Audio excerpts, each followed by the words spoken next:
point, I'm pretty sure that Harry and Meghan have said everything that they need to say. I don't believe there is anything else they possibly could say. See, once you have overshared every little thing, people are not interested anymore, and they're not going to be in the headlines for much longer. Meghan was only looking for instant money and fame, which she did get through her work with Netflix's Harry and Meghan show, and then later on with Harry's controversial memoir, Spare. But there are always consequences if you decide to go down that road. When you give an interview like they did with Oprah, and then let's not forget the publishing of Spare, and any untruthful recorded content is going to haunt you for a long time to come. Royal biographer Angela Levin has suggested that Meghan Markle should have advised Harry against revealing personal details in his book. Levin insists that Meghan encouraged Harry to include everything in the memoir, potentially leading to the scrutiny of his visa applications and the possibility of deportation due to U.S. immigration law's strict rules on honesty and transparency. So when we think about who said what, Harry definitely tops anything that Meghan ever said. The negative things that she said about her family do not compare to what Harry has said about his family. And what Meghan said about his family is absolutely nothing compared to what he has very publicly said about his own. He was brought up in a family that supported him, they loved him, they helped him, and they gave him all the privileges of wealth. And they were not the cause of Lady Diana's death. Come on, I get so sick of people trying to say that. The truth of it is, she got into a car with a drunk driver. She didn't buckle her seatbelt. It's so wrong for people to continue to blame the royal family. It was tragic, but it was not the royal family's fault. I mean, they didn't do anything to deserve Harry's venom, absolutely nothing. And this says a lot more about who he is as a person than it does Meghan or the family. I think the opening statement basically tells us all we need to know. Within 6 months or less, nobody is going to be interested in them. They're going to fade away into obscurity, and nobody's ever going to think about them again. Except for maybe immediate family and friends, but that's how it should be. Who actually cares about them at this point? They're so insignificant. What could possibly make somebody care about anything that goes on with them? The gossip magazines are just desperate to hear a bit or two with accompanying photos, which is going to end up in the garbage can. Trash to trash. I guess that's recycling at its finest, huh? The fact is, their decline has already begun. Meghan's latest little stunt, going out hiking with Marcus. Where was Harry? Where were the invisible children? I mean, there was no sign of the invisible kids as usual. I didn't even hear about it for a few days. And then it was just in a passing comment because it's boring news. A year ago, that boring photo would have been front page news with it being passed all around the world on every single media outlet, as well as all over the internet. But that's not what happened this time. This was just a little blip on the radar. Nobody talked about it, and then people moved on pretty quickly. It just fell flat. And the Met Gala, well, who even cares? It's such exhausting news from Meghan's brand, and it all sounds the same. It's like reading the same chapter of a book over and over again. Both of them have become so incredibly appalling. Most people just don't want to even hear their names at this point. The fact that most people cannot respect them is a big problem for them. That makes it impossible to sustain their relevance. They killed it, though, with all their lies, and then lies about the lies, and all the attacks on Harry's family, too.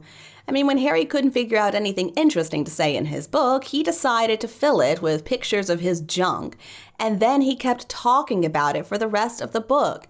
Harry, why did you think that people wanted to hear about your penis? You were sorely mistaken.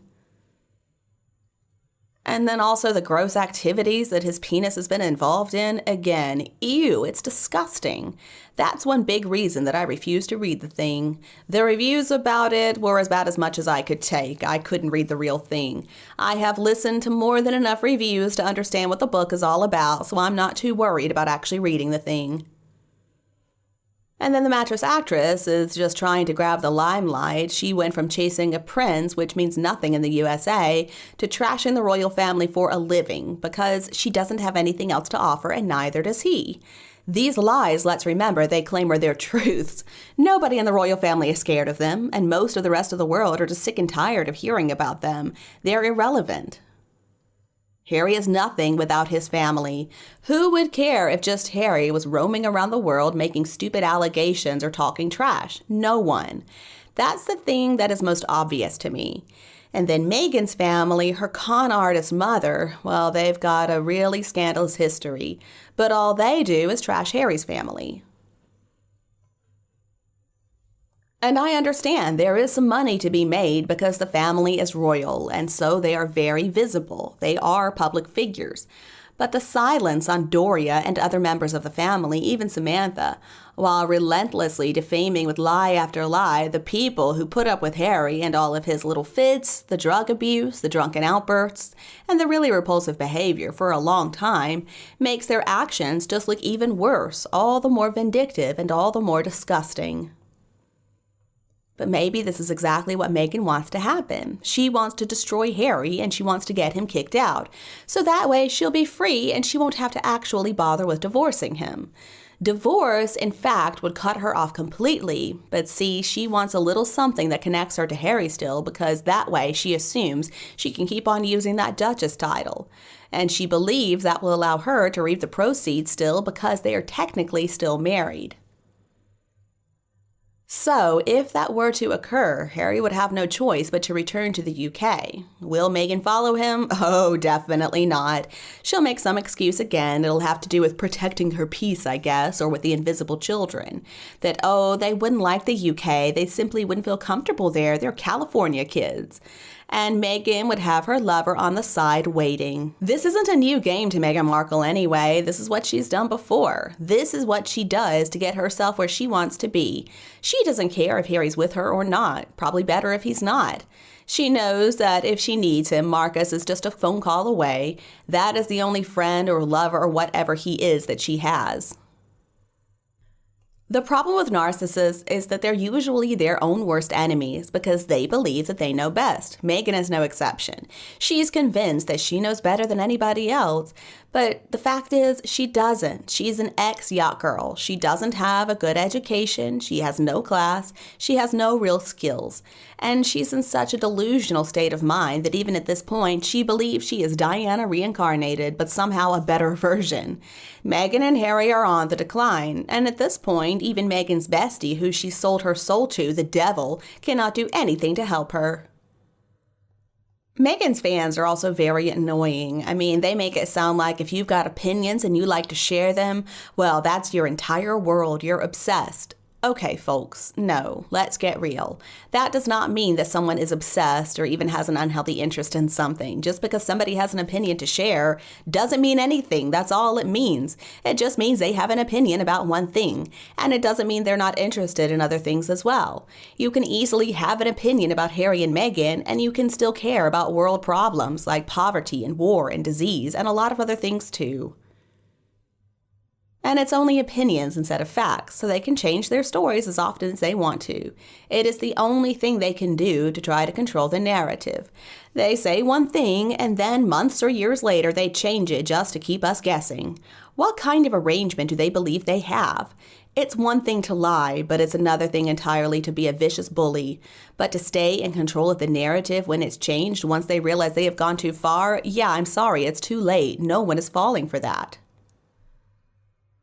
They're just a couple of disgusting, ill-bred, stupid, arrogant people who shouldn't be given the time of day. Meghan's father tried to raise her the best that he could, but clearly he failed. And that's nothing against him, but something went wrong. Meghan believes that she is a princess, but she's never going to be a princess. We know all about the skeletons in her closet, and we've got a good idea about what's going to happen in her future, too. The faster the royal family has nothing to do with her, the better. They've got to drop her. She has tainted them enough, and the sad thing is they've just let it continue. It's time to put a stop to it. My news today has ended. What do you think about Meghan and Harry? Please tell me your opinion below in the comments section, and everyone else can also discuss this hypocritical couple. If you preferred our video this evening, please remember to like and share it with anyone else who would enjoy it. And besides that,